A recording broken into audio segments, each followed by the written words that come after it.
Me encuentro con el docente Oscar Alberto Aguilar de la institución educativa San Roberto del Armino, Comuna 16 del barrio Belén Las Mercedes de la ciudad de Medellín. Docente de filosofía, ciencias económicas y políticas y sociales.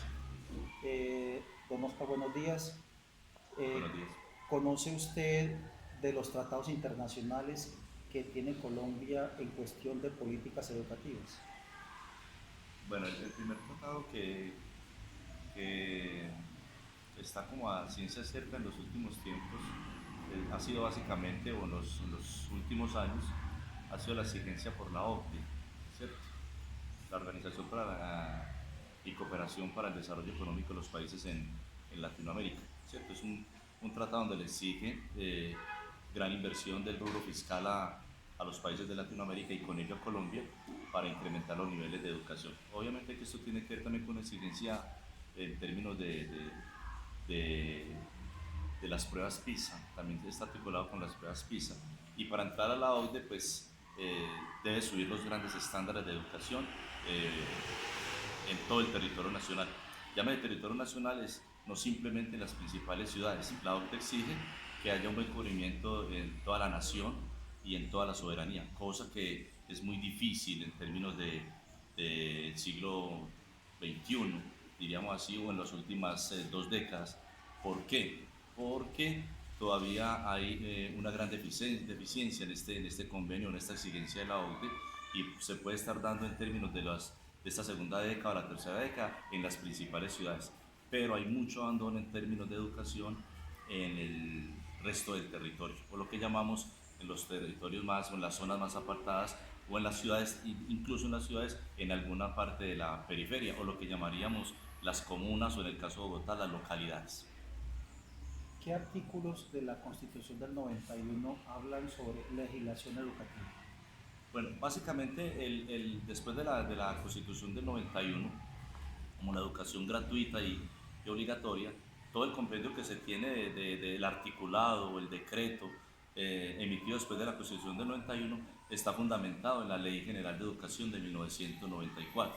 Hasta la Constitución del 91, los artículos o decretos, en este momento citarlos puntualmente no los recuerdo, tengo más el conocimiento de la Ley General de Educación y bueno, articulado un poco con el artículo 61, 62, 67 de, de la formación de un buen ciudadano y de la obligatoriedad del servicio educativo para todo ciudadano colombiano, llámese primaria, secundaria y la media. Esto, obviamente, como el principal artículo para que el ciudadano colombiano tenga el derecho gratuito a la educación. Ya el desarrollo de todos los parámetros, estándares, artículos, desde la primaria, secundaria, media y hasta la educación superior, están contemplados fundamentalmente en la ley de 1994, Ley General de Educación de 1994. Es correcto. Entonces, con base en eso, ¿qué leyes, decretos conoce sobre legislación educativa? Bueno, hay uno fundamental cuando se distribuyeron toda la asignación por áreas o la distribución por áreas, que es el 2243, si mal no estoy, Javier, donde está desarrollado básicamente los lineamientos curriculares, ¿cierto? Con ello se distribuyeron, digamos, las asignaturas básicas, fundamentalmente matemáticas, ¿cierto? El área de matemáticas, español y ciencias naturales. Fueron, digamos, las que se estructuraron como áreas obligatorias. Luego vienen las otras que son, digamos, de menor intensidad horaria, no de menor importancia, como fueron obviamente la filosofía, las ciencias económicas, articulados también con la ética y valores, posteriormente con educación física y otras áreas afines. Pero las tres que mencioné inicialmente fueron de carácter obligatorio o determinadas como áreas básicas.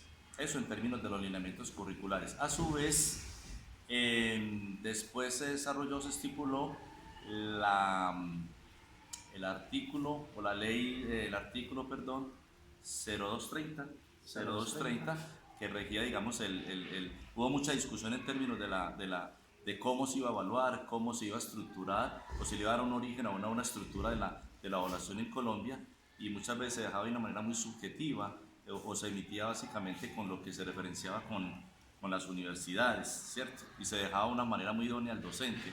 Entonces, de acuerdo a tantas dificultades y por la exigencia del sistema, surge la C230, que está emitida o fundamentada como una imitación o un acompañamiento o unas competencias que llevan al estudiante a ser competente básicamente en las llamadas competencias generales: interpretar, argumentar y proponer, que obviamente esto era lo que exigía también las famosas pruebas IFES, hoy llamadas pruebas saber. Este 0230, pues si vamos a hacer un aspecto de una pequeña crítica o comentario, es también con el énfasis casi que llevar al estudiante, si es verdad, una exigencia académica, pero el trasfondo de esto era que esa exigencia académica se iba perdiendo cada día, porque era casi que llevar al estudiante de unos saberes mínimos, unos saberes básicos, que casi habría que llevarlo o propender, porque no perdiera el año. De ahí sale la promoción automática. De ahí salía la famosa, o se derivó la famosa promoción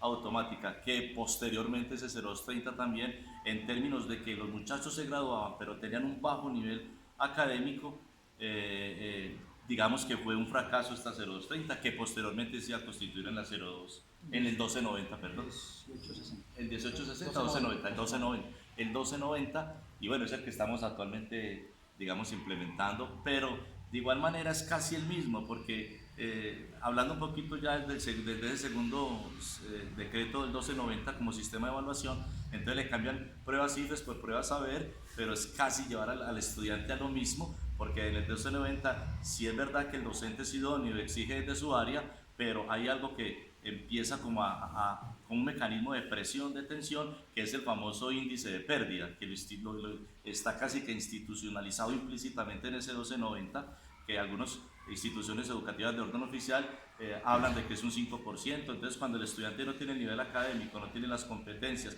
no tiene los fundamentos básicos, mientras el profe más le exige para que él sea un estudiante competente, también nos obligan implícitamente, hay una tensión de que hay que operarle ese 1290 con plan de apoyo, planes de refuerzo, otro planes de apoyo acumulativo, casi obligando al docente a que el estudiante no debe perder el año. Obviamente, vuelvo y repito, con esa intención del famoso índice de pérdida, donde a veces en un grado, sexto, séptimo, octavo, noveno, décimo y 11, van perdiendo 17, 18 estudiantes y casi que le exigen a uno que escasamente pierda un estudiante por grado 2 o 3. Entonces ahí vemos un poco también de que los estudiantes salen no tan bien preparados, y hay una gran diferencia de pronto con la educación de orden privada, que si es verdad con los mismos decretos, los mismos artículos o los mismos decretos, en este caso el 1290, pues obviamente en términos de educación de primaria, secundaria y la media, los privados nos llevan un plus de ventaja, porque con el sofisma de distracción un poco de que